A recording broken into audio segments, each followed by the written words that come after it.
শোনো না আমার, মুখে খামচি দিয়ে, মাথায় খামচি দিয়ে পুরো ছাল উঠিয়ে ফেলেছো। কেন এরকম করো?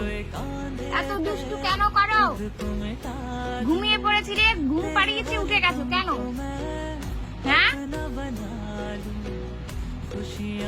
কেন উঠে গেছো?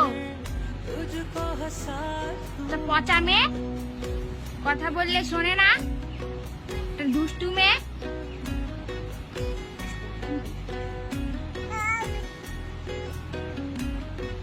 কি বলবা? কি বলো? কি বলতে চাও? হ্যাঁ, কি? একটা কথা বললে শোনে না, হাতটা ধরে রাখতে হয় মেয়েটার। সব সময় তুমি করো, আবার দেখবো তুমি কি করো, আবার দেখবো তুমি হাত ছেড়ে দিয়েছিলাম। আবার খামচি, আবার খামচি।